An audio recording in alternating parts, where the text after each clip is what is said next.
everyone. Welcome to the Zone to Speak podcast. I'm your host, Juliana.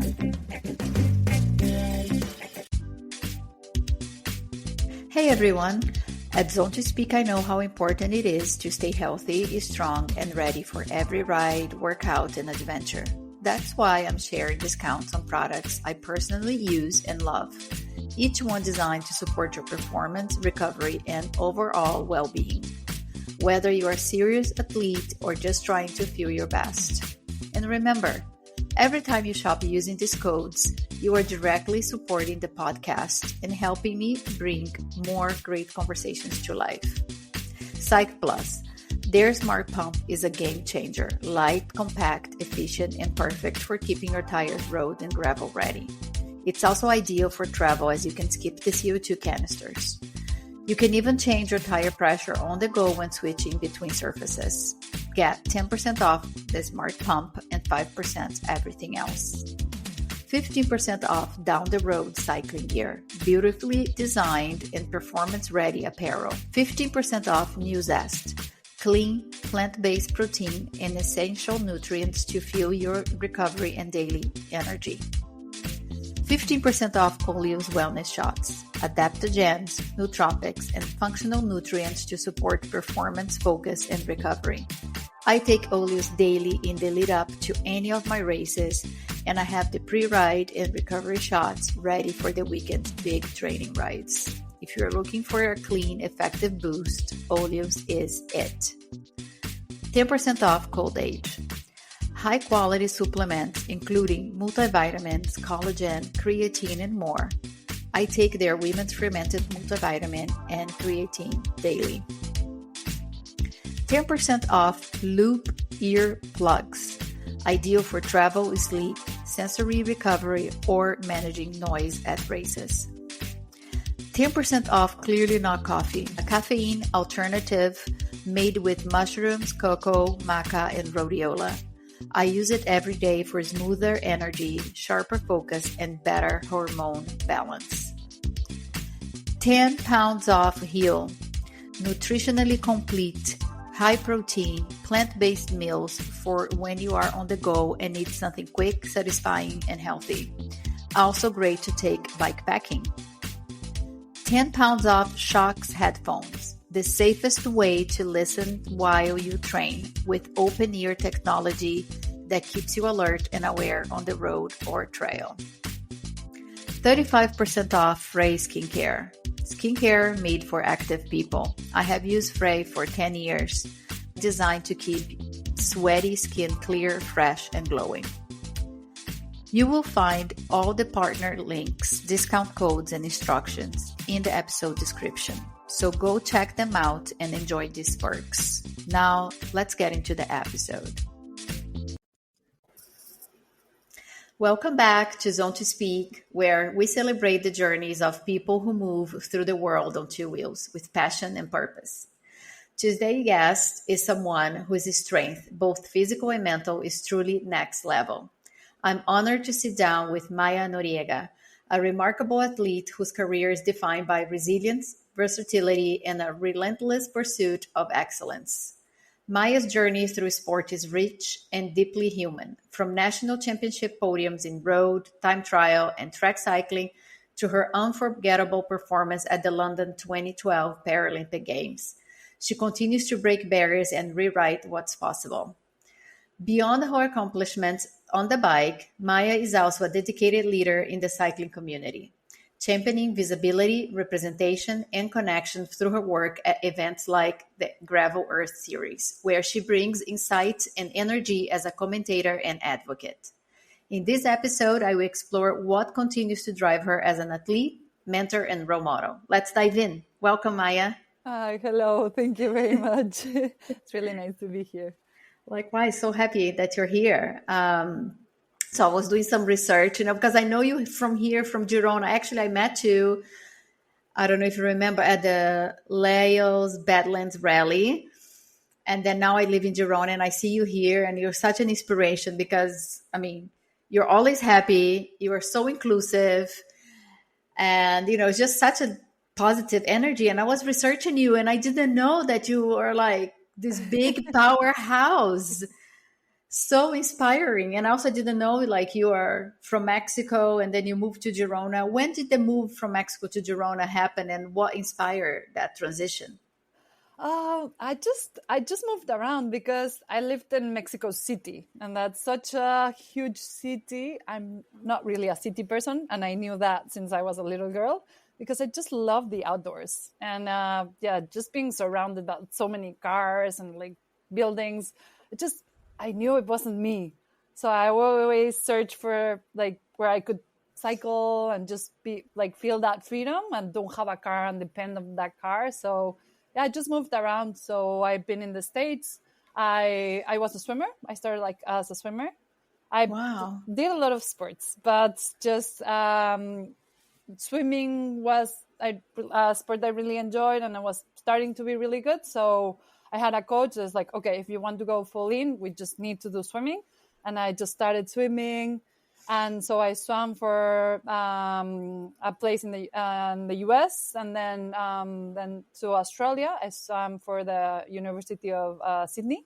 So I studied there as Wow. well. And then I had a Spanish passport because my mother was from Spain. And then I came to do my MBA in Barcelona. And then I went to a team in Mataró for swimming and then triathlon and then cycling. And then I knew Girona was excellent for sports, and I ended up in Girona. So yeah, Wow. it's pretty cool. Just moved You've really around been a bit. around. Yeah. I knew I'd never like the cities, so I always search for the perfect place. And I think, yeah, Girona is just what I like. So it's a small city, has everything you want, but it's also like you can have mountains, you can have flats, you can have the sea really near, you have the mountains really near, and then you have a big city near an airport. It's pretty simple, and I like Girona. And then the community is amazing. Yeah, you couldn't have described better. Like that's what I always say. Like Girona is a small town with a big town feel because we do have everything here. It's so nice. Not only like everything as infrastructure, but you also have the mountains, the coast. You can ride flat, you can climb as much as you want. I mean, you have everything. And the people Yeah, are the really people. special as well, because I think it's a community that everybody that's there wants to be there, and it's searching kind of the same feeling as you True. are. And especially like I think women's like sports in Girona, it's amazing. And the communities, just you go for a ride and you have Olympic champion, world champion, and whatever. And like it's just super cool, and everybody is so near and simple. So I think that's pretty special as well. Yeah, very down to earth. Yeah, I really like that. How has Girona shaped your life, both as athlete as a person? I just love it. It's simple. And I live a bit of outside of the city. So I have like the normal kind of life, because sometimes Girona can be a bubble. Like Yeah, every in the center, it's just cycling related. And then you see, if you go into towns, like you cannot walk and not see somebody that's cycling. So yeah, I like having the normal life and this like the cycling life. So I think that's pretty special about Girona as well. yeah, that's sweet. And how did you start like seriously writing? And how did you get into the 2012 Paralympic Games? Because I mean, just looking at the picture, so emotional. Yeah, I know. It's funny because I've always liked sports. I always tried everything. It's like I think I'm a really energetic person. Every time I'm with my sisters, like, okay, you go do sports and then you're a normal person, because I have a lot of energy. So I need to like do something and then, okay, I can sit down. If not, I just cannot sit down. So since a little kid, I've like tried every sport. So I went into swimming. I started swimming professionally, like really small, because I think you pick swimming at 16. So I did professional swimming, and then I had an injury and I was wanting to go to Sydney Olympics, but I couldn't go at the end. Okay. So I did some open water swimming as well, and then transitioned to triathlon, because as a kid I always cycled, but couldn't like really develop it because I like wanted to go fully on swimming. And Okay. swimming, it's a really jealous sport, so you have to do swimming and just swimming. Yeah, it's very demanding, a lot of hours. It's technique, technique, technique. Yeah. 100%. And then if you're one day outside of the pool, you don't feel the same the next day. So yeah, I've always said, like, you spend a lot of hours riding as well, but the swimming is kind of the same hours. And then I used to be 100 and 200 backstroke. And it's a minute or 2 minutes. And then you swim 6 hours, or you train 6 hours a day for just like a second, or tiny, it's just really demanding sport. And it's you and yourself, and you're on the water. And before, when we were swimming, you didn't have like music or anything. So it was just your thoughts. And that's pretty cool sport, but it's a hard sport. But then I always liked other sports. And then when I never stopped swimming, but it's like, okay, I want to do something else. So that's why I did like triathlon. And then I had a really big injury, so I couldn't run anymore. I had a stress fracture in my foot, but I broke the whole foot like in half. So I couldn't even walk for like a year. But I could cycle. That was funny. So a friend asked me, it's like, why don't you like try not professional cycling, but racing on the bike? I'm like, really? But there's a lot of people. I'm like, I'm not really used to like riding on pelotons. So we started on the track, and then training a bit. And then the paracycling team was training as well on the track. So I was like, why don't you try a tandem? You could be a guide, and then this could happen. Like, okay, well, I'll give it a try. And then, we started to going to national championships, and then European championships, and then World Cups, and then World Championships. And they always said like, we think you can go to Olympics, but everybody can say it like that. And then once you realize, it's like, okay, maybe we can go this and we can fight this. So it was pretty cool, but one step at a time. Amazing. And to work as a guide, I mean, you probably also have to put a lot of hours training together to really know each other's pace, or no, not needed. Yes. And especially to know each other. Mm-hmm. So, when the other person, I've never, it's a team. So you have to work together, know each other. We were all really passionate. And then I think we both kind of started cycling together. So we learned a lot together. And that was the cool part. So everything was new. So we had to learn, and pretty special. Yeah, and you're also so versatile because you really reinvented yourself, never stopped. Because a lot of people have a hard time when they have an injury and can't really overcome. Yeah, injuries. I think injuries are the worst part of being an athlete. Yeah. You have so much energy, and then your sport, it's you as well. So what do you do day to day? And that was like, for me, the foot was really hard. And especially because I think I was on the top of my sport at that moment, and then not being able to do it. I'm really competitive. I love racing. I used to love racing. Now it's like I don't like racing anymore. And I thought that was never going to happen. But it's injuries.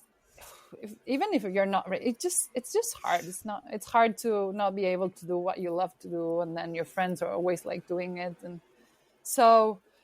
Just reinventing myself and getting over, and then pushing and recovering. I remember that part of my career, like suffering a lot, but it was just an opportunity to do something else, and where it got me, and where I did, like what I did, it was pretty special. Yeah, very good. And you also have a Guinness World Record. Can you tell me a little bit what the record is, what inspired this attempt, what was the experience like? Yeah, I'm like, people that know me know that like, if they give me an idea, I kind of always say yes before like thinking about it. It's like, okay. And then it's like, oh my God, what did I get myself into? So I've always been a pool swimmer since I was like maybe 20. And then, I think you get bored of just like, so I started like open water swimming. And then a group of friends like, why don't we try this? So we tried the Guinness World Record for the English Channel swimming. But not only once, we did 4 times. Wow. That's massive. That's the Guinness World Record. 4 times of the crossing of the English Channel, 43 hours we did. Wow. So that's insane. And then we did the Gibraltar Channel. And yeah, it was just a group of friends. That's, you know how it is. Like when friends give you ideas and then there's support of the communities. It's just super fun. Yeah. And I really enjoy swimming. It's just kind of like the feeling of the bike, like the freedom that it gives you. But yeah, it's just more yourself. You cannot see anything, or maybe fishes and other things. But yeah, it's pretty cool. You get to think a lot. Yeah, I love swimming. Well, I learned how to love swimming. I have a triathlon background. So it was my biggest fear, the swimming part. And then I started doing it. I was like, okay, I think I can do this. I survived. And then I really didn't like it. But then it became like my frenemy. Like, I want to do better. Like, you're not going to win me. But I did one of those. I mean, not a Guinness World Record, not even close. But yeah, where friends were like, oh, let's do this open water swim. It's going to be so much fun. It's 9 nautical miles. I didn't even know what that meant. I was like, oh, sure. And then it's like almost 20 kilometers. That's a lot. Yeah. But it was fun. It was a lot of fun. I really enjoy it as well. It's very peaceful, I think, like you said, because you don't have any distraction unless the bottom of the sea or whatever you were swimming. So it's almost meditative. Yeah, no cell phones, no anything. So yeah, it's pretty cool. Nothing. It's you and your thoughts, and you can choose whatever you want to think about. So yeah. And you said, you went to university in Barcelona. You did your master's in Sydney, I think, or the opposite. No. Yeah, the opposite. And so I know you have an engineering background, and from engineering you went to elite sport. How did you manage this transition? I think it was that I went to elite sports before I studied, because swimming, it was since part of your life. Professional swimming since I was 14, 15. So I was always like complying both of them because I knew education was so important. And in Mexico, it was hard to earn a living from sports. So I always had to have a career, and I had that clear since the beginning of the sport. So yeah, just was searching for universities what I was swimming, and then just trying to find the balance. That was never easy, but yeah, you made time where there wasn't. So, but that's my life. I love sports. I love being outside. So I think that wasn't, it's just, you had to go to school, you had to study, you had to wake up early and then do the sport and then compete on the weekends and then come back to school. But it gave me the opportunities to, live in the US, live in Australia, live in Barcelona, and then Girona, Mataró. So pretty cool. Wow. Hats off, because it's not easy to go to school, especially engineering, and keep this high elite level in sports. So what I loved about engineering is like when you went to classes, it's like I thought about at the beginning like to study medicine, but I knew you had to like spend a lot of time like reading and researching, and engineering is more either it on the class, you work a bit, but it's done. You don't have to spend that much time. And I really love numbers and logistics. So that was, I knew I loved that. And I didn't just came natural to you, engineering. No, I really love numbers. If I knew there was opportunity to do like other kind of things, but I lived in Mexico and there wasn't many options. So it's hard when you're like 17 choosing something. Yeah, I think it is tough. Now you know a bit more, but before there wasn't that many options to choose from. So that's true. I was like, I like numbers, this, and then you had two opportunities, and then the universities, if I was going swimming, this one, this university offers this, so.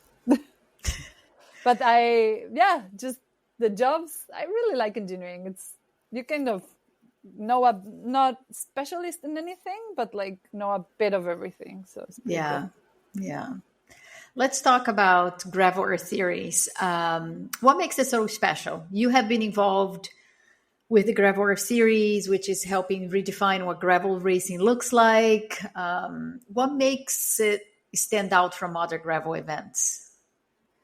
Oh, I think just the Glassmark family. It's just so incredible. Like Gerard and Chris. Gerard has these crazy ideas, and then Chris and the team just put it together and makes them done. Like it's just that feeling of like love for nature, love for sports, and then them putting together the Gravel Earth series is just trying to bring the whole world together and not making just racing. It's just, if you go to do an event, it's like experience. Yes. Like you take so much from every event they do, and yeah, just it's super special. It's crazy how big it's also becoming, because I remember I raced Traca 200 3 years ago. And I mean, it was still big, because people come here and usually stay the whole week. But I think like 360 and 200 took off together. There was no adventure. And now it's like a whole week, like events every day. All the brands are here. There are so many parties, so many things happening. It's intense. Yeah, the 7th year now, it's like you should have seen the first time. Like there was like 200, just the community, and it was like a party. And then every year it just doubled the people. Like it just grew exponentially. And I think it makes it special because it's not just the race, it's just the whole, like this year we started on Sunday. So it was like 8-9 days of like events. And then every day I had to like make a calendar. I was like, okay, Sunday, this is happening, this is happening, this is happening. I was like, okay, I need to go this, I need to go be there. I was like, so many things, and everybody's here and you want to see everybody. And yeah, it's a party. It's the event of the year. There's so many things happening. Every brand, everybody's here. And just, I think the racing is just the party or the events. So. Yeah. And how is it to be a commentator? There are so many elite cyclists out there now, and all the different distance. How do you manage everything? I mean, I know you're having a good time, but I'm sure it's also tiring. Oh, it's since like I used to work in GCN. So that's where my commentating started. No, we started with the first, when GCN racing started, I was working with Marty, and he's like, oh, do you want to commentate the Giro Rosa with me?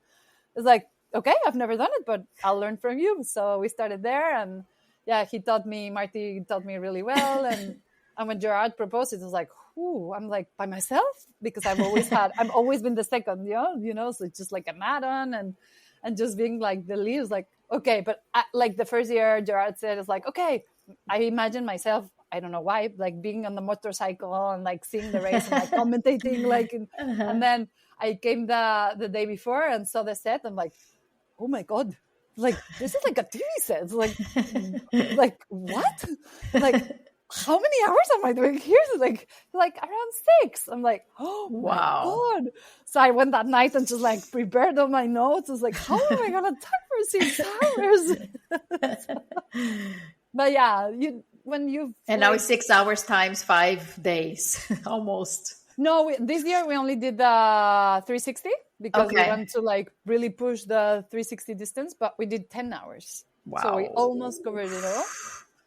And but I think every year just you start knowing everything, and then I have a lot of like people joining me. So like I kind of have every hour like someone new, nice. And some friends. So they give a bit of like their insight, how they're done, like how they feel it. And it just went by super fast. And then the coverage is getting better every year.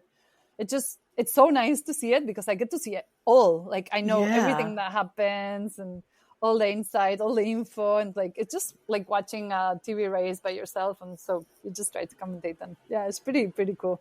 Yeah, it's very cool. I love it. Like I live here, so I go there, but then when I'm not there and I have to be home working or something, I can just leave it on YouTube and then watch it bits and pieces. So it's you guys are doing a great job. Now this year we had it in English, and then we had it in Spanish, and then in Catalan as well. So every year it's just another thing, and it's growing. And next year, surprise, it's going to be better. And it's pretty cool. Glassmark is a really cool team, and they have great ideas, have a great team. So pretty interesting to work for them, and I love it. Can you tell me about one or two standout moments from Traca this year, from being like on the behind the scenes? I just love all the events. Like we started, you were there, the women's ride on that Sunday that was with so much fun. all the women riding. And I really enjoy because that's like the start of the week. Everybody's pretty chill, have a bit of time. So they get to enjoy Girona. The weather was perfect. That Saturday it rained a lot, but this year, the Sunday, like it was just so sunny. Yeah. And then after that, it's just like every ride. And some days I did like 3 rides and just working and filming and trying to be your best. And then I go home and I always have a lot of people in my house because friends come and it's like, oh, can I stay in this place? Can I stay in this? I'm like, yeah. They even call it like Posada Mayalen, Posada Noriega. So it's just like a hotel. I even had people like staying in like inflatables in the garage because there was no even like, okay, you can stay with me, but then you have to like, there's no more bed. So oh my gosh. So it's always fun to just like a hard day of work, but then you come home and it's just friends chatting and then like, okay, I go to bed, but before I go to bed, I need to plan like, okay, tomorrow I need to do this, and then get like my little dog as well. Like, okay, she has to walk and then she has to stay here. And then it's just like, I can take here and then I can take it there. So yeah, just planning and it's pretty cool. And then that Sunday, like except the first edition, I've been doing all the editions, the 100 distance, because I think it's just a party and I want to continue with that legacy. So this year I asked Gerard, I was like, oh, can I do the 100? It's like, oh yeah, okay, maybe you can film a bit from the inside. And I'm like, okay, I do that. And then the 100 was so much fun because we just started and then 1 kilometer and just touched the boring. Like, wow, like, oh my God. I'm like, I'm not prepared for this. But okay. I saw a friend in the like side of the road, like, oh, do you have a plastic bag? Because I had my cell phone and I had to film and it was just like so wet. I'm like, can I get a plastic bag? He's like, yes, come. I'm like, I just put it like that.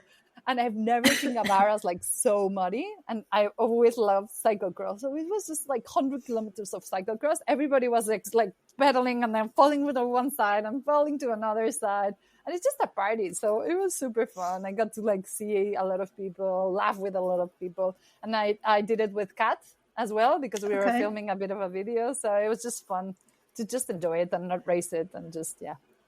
That's nice that you could take part as well, on, from a different angle. Yeah, it's pretty special because we work so much on preparing, and then I know how much work, logistic-wise, permit-wise, how much goes into like an event like Traca. So just being able to participate and see how people are enjoying it, just it makes it super special. Yeah. How about advocacy and representation? You are not just an athlete, you are a role model. How do you use your platform to inspire others, especially young women, into the sport? I've never seen myself like that, but I think I just love the sport so much, and I just love being outside. I just want to share all the adventures and share all the joy. And especially when I started like the sports, I always think like, okay, what would I like to see or learn from somebody else? And I try to do it. And sometimes I think when we want to start something, we complicate ourselves too much, but it's just simple. You don't need a lot. So I always say, especially with the women's rallies that we did when with Leo, and it's just like, just get to the start line and then you'll find a way, you don't have to be an expert. You don't have to be a pro. You don't have to have the best bike or the best clothing. It's just get yourself there and with the friends and the community. And then, I completely agree. If you're waiting for all the stars to align, for everything to be perfect, you might never start. You just have to start, and then you start figuring it out and learning. Exactly. As you go. We all have hard days. So it's just get over that, and then you'll have a better day tomorrow. Yeah, completely. Yeah. And then just back to Girona, like, do you, this is cycling paradise. Any favorite routes that you have around here? Like your training routes, hidden gems? It depends the day. Some days I just don't want to think, and I'll always kind of do the same routes. And then some days I just want to discover. So because I've been cycling for a long time, since before like GPSs started, no? And I've never been really good at routes, so I always like kept to the road. I was like, okay, I'm like this.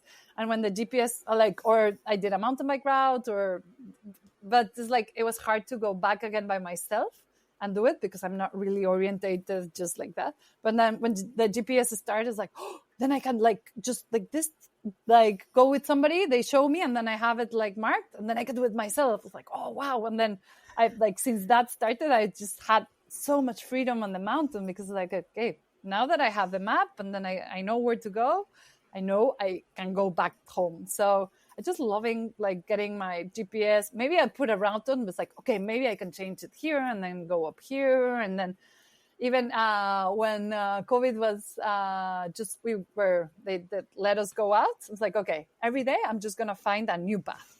So that was like my aim, like, oh, I'm going to do this, but every day I have to do a different stuff. So yeah, I discovered a lot and I like that. I really tried to change it a lot. Like I really going through Bañolas, but I like going to Gabarras as well. When I'm just want to pedal and not think, I go to Constantins and then go up El Serras. Like I mix it up sometimes with the road and the gravel. I never, like I don't even have a road bike anymore. I just love gravel and just switch it. I do a little bit of roads, but the nice roads, the quiet roads. Like I don't really like the cars and the Same, yeah. So it's if I have to go on the road, I have my gravel bike. Some people come to Girona, is like, oh, should I bring road or gravel bike? What do you want to ride? I'm like, whatever you want, because I'm going to be riding my gravel bike. It doesn't matter. Yeah, because you can go on the road as well. Yeah. So it gives you a lot of flexibility. Yeah. And I need to start following you on Strava just to get your routes now. I don't even have Strava. Oh, no.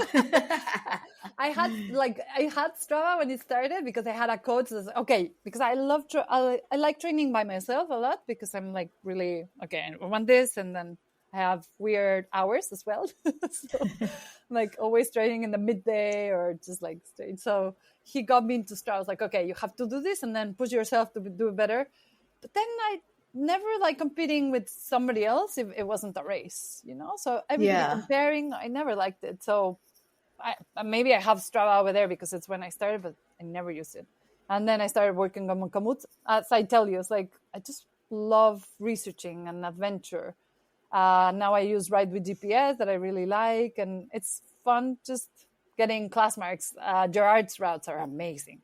So they always have like little treasures. And then you're always like, okay, this 100% is a Gerard route because he just knows every road and every path. And it's just fun. It's pretty nature. And it's like, you do his routes and it's like, oh, I've never been around here. So it's pretty cool. Yeah, no, definitely. I mean, I just use Strava really to follow people around where I want to get inspiration for new routes. I'm not looking at the numbers. For me, that's not important. But yeah, I've been using a lot Ride with GPS. I actually met the guys at Traca and they were super nice.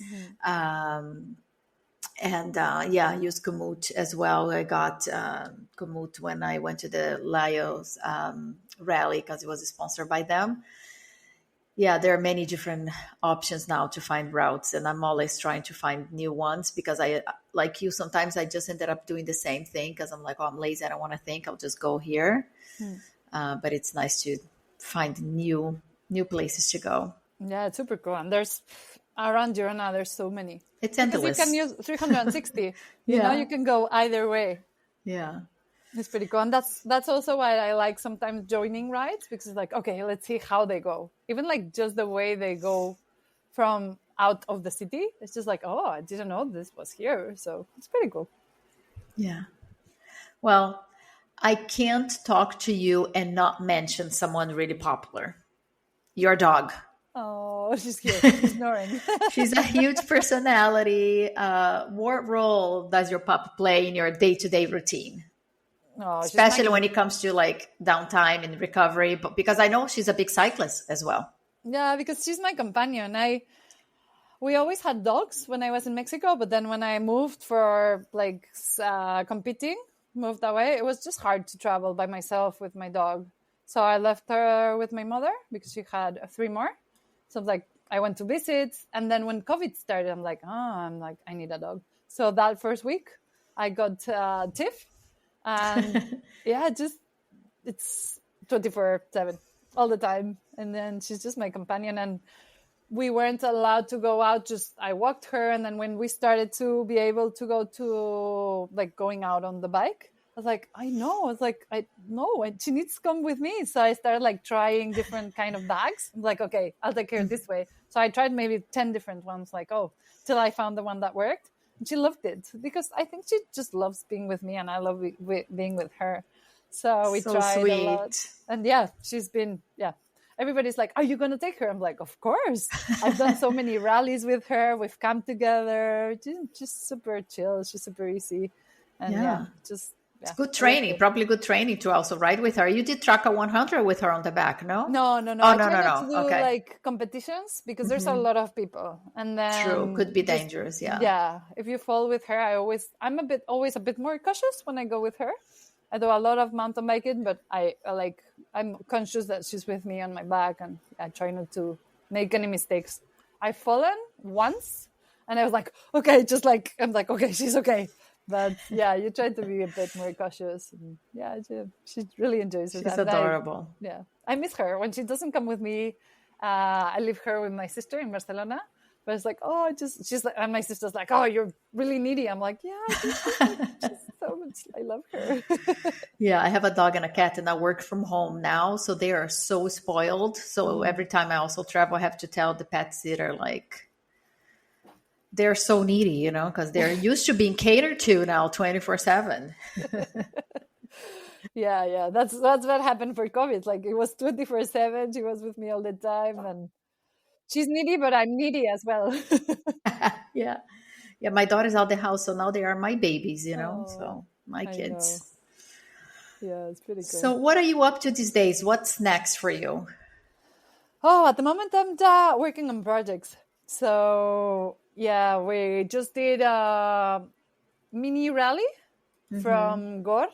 So with a couple of women as well. And then we're planning a bit more rallies. We're planning with, a couple of things. And then some stuff from Girona that you'll hear pretty soon. Cool. And just getting the community together. We'll do the live streaming for Rancho as well. And then do some more videos for like different events. And pretty cool. So trying to, just getting more people into bikes, especially more women. And Well, I'm happy to support any of those events. I really enjoy all this, how can I say, rallies, events that support to get more women into the sport, or even anyone, that wants to be in the sport, that wants to learn and get started. So you can count on me. And I want to thank you so much for sharing your journey here on the podcast. You are such a positive force in the community, and I'm so lucky that we live in the same city. No, thank you for having me. And you've done the rallies, you know how special they are. And I always said that the hardest part is getting into the start. So just get more people on bikes, and make it as simple as possible. It's not complicated. Just go on your bike and have fun and enjoy and explore. Yeah, right on. And come join us in Girona if you're around. Absolutely. Thanks, Maya. No, thank you very much. And that's all for today's episode. I want to thank the listeners for tuning in. Your support means everything. If you enjoyed this episode, please consider following, leaving a review, and sharing it with your friends.